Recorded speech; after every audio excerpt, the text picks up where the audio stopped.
Good morning to my all dear students. Welcome to online class. This is your English class, and today in this class we shall discuss our 18th chapter part 1. बच्चों, आज की video में हम आपका chapter 18 start कर रहे हैं, जिसका नाम है अलेक्जेंडर एंड प्रू। अलेक्जेंडर कौन था? अलेक्जेंडर एक महान शासक था जो पूरी दुनिया पर राज करना चाहता था, और पुरु एक भारत का बहुत महान शासक था, राजा था, जिससे अलेक्जेंडर बहुत प्रभावित हुआ। तो ये कहानी है अलेक्जेंडर की और पुरु नामक राजा की। तो बच्चों, इस चैप्टर को स्टार्ट करते हैं। सही बच्चों को ध्यान से इस वीडियो को देखना है और समझना है। Now let's start the chapter. Modern Greek was known as Yunnan in ancient times. In the neighborhood of Yunnan, there lay the state of Macedonia, which was ruled by King Philip. Philip was a very powerful ruler, and he controlled the whole of the territory of Yunnan. Philip had a son called Alexander. He came to the throne of Macedonia at the age of 20 after the death of Philip. Means मतलब क्या है इसका?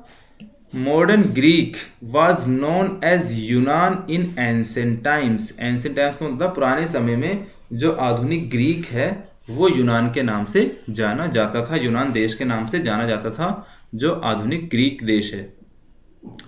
In the neighbourhood of यूनान, यानी यूनान के पड़ोस में, there lay the state of Macedonia. Macedonia नाम का एक राज्य था, विच माने जो, was ruled by king Philip, जिस पर जो था राजा फिलिप का शासन था। वहाँ पर राजा फिलिप अपना शासन करता था। Philip was a very powerful ruler, यानी फिलिप जो था बहुत ही शक्तिशाली राजा था। And he controlled the whole of the territory of यूनान, और उसने यूनान क्षेत्र को पूरी तरह से अपने कंट्रोल में, अपने नियंत्रण में कर रखा था। Philip had a son called Alexander. Philip का एक बेटा था जिसका नाम था Alexander. He came to the throne of Macedonia at the age of 20 after the death of Philip, यानी फिलिप के मरने के बाद, अपने पिता फिलिप के मरने के बाद, जो अलेक्जेंडर था वो 13 साल की उम्र में, एज ऑफ 20 यानी 20 साल की उम्र में वो मैसिडोनिया के सिंहासन पर बैठा। Now let's see the next stanza. Aristotle the great philosopher was also from यूनान। एरिस्टोटल एक महान क्या था? फिलोसफर था, दार्शनिक था, जो यूनान से था, यानी यूनान में एक दार्शनिक था जिसका नाम था Aristotle. Alexander had Aristotle as his preceptor और गुरु, यानी अलेक्जेंडर एरिस्टोटल को अपना एक गुरु मानता था, उनसे शिक्षाएं प्राप्त करता था। Alexander thus received his education at the hands of a great teacher and thinker. Alexander ने, रिसीव का मतलब प्राप्त किया, हिज एजुकेशन माने अपनी शिक्षा, किनसे? महान अध्यापकों से, एंड थिंकर का मतलब विचारकों से, जो बड़े बड़े विद्वान थे, जो महान इंसान थे, उसने अपनी उनसे शिक्षा प्राप्त करी। ही वॉज वेरी एम्बिशियस, वो बड़ा एम्बिशियस था, यानी महत्वाकांक्षी था। फ्रॉम हिज वेरी चाइल्डहुड का मतलब अपने बचपने से ही वो बड़ा महत्वाकांक्षी था। And had dreams of a being a conqueror of the whole world.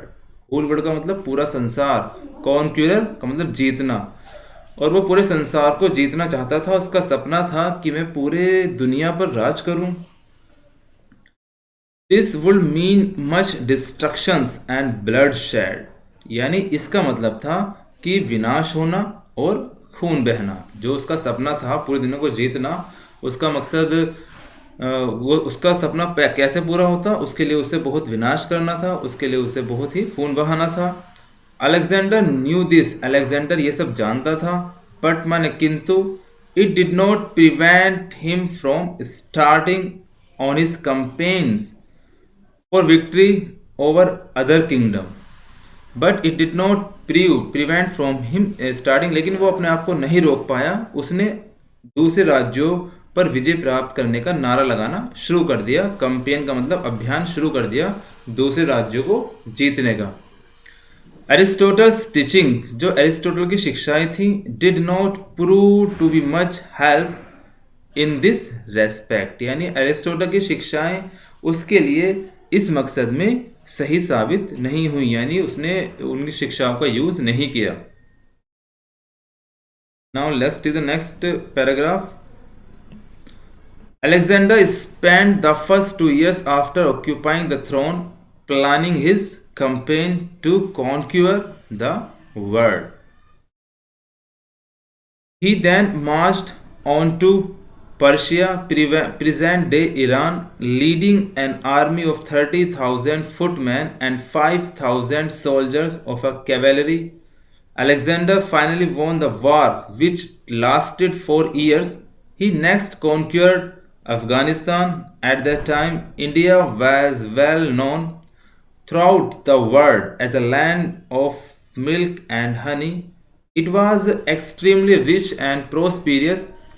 Alexander next expressed his wish to conquer India, but his commander-in-chief warned him that it was not going to be easy for him to conquer India.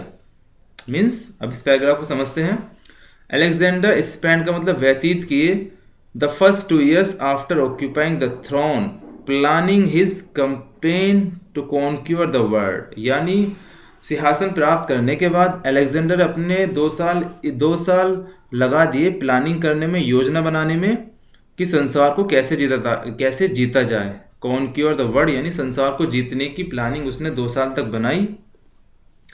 He then marched on to Persia, फिर वो Persia की तरफ गया, Persia नामक देश की तरफ गया, प्रेजेंट डे ईरान जो अब ईरान में है। Leading an army of 30,000 footman, यानी 30,000 सैनिकों के साथ जो पैदल चल रहे थे, एंड 5,000 सोल्जर्स ऑफ कैवलरी, और 5,000 सैनिक उसके घोड़े पर थे। तो अपने सैनिकों को लेकर उसने पर्शिया की तरफ मार्च किया, उसकी तरफ गया। Alexander finally won the war which lasted 4 years, यानी अलेक्जेंडर ने आखिरकार वो युद्ध जीत लिया। 4 साल तक वो युद्ध लड़ा और 4 साल के बाद उसने वो युद्ध जीत लिया। ही नेक्स्ट कॉन्क्यूअर्ड अफगानिस्तान, उसके बाद उसने अफगानिस्तान को जीता। एट दैट टाइम, उसी समय, India was well known throughout the world, यानी उसी समय भारत पूरे देश में जाना जाता था, पूरी दुनिया में जाना जाता था as a land of milk and honey, यानी भारत जो था उस टाइम दूध और शहद के रूप में पूरी दुनिया में जाना जाता था।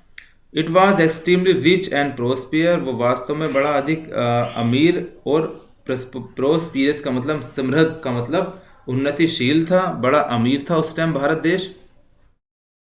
Alexander next expressed his wish to conquer India, यानी अलेक्जेंडर ने अपनी इच्छा व्यक्त करी, कॉन्क्यूर इंडिया, भारत को जीतने की इच्छा जाहिर की कि अब मुझे भारत को जीतना है। बट माने किंतु his commander in chief warned, का मतलब उसके जो कमांडर था, जो उसका सेनापति था, मुख्य सेनापति था, उसने उसे चेतावनी दी। दैट माने कि it was not going to be easy from him to conquer India, कि भारत को जीतना उसके लिए आसान नहीं है।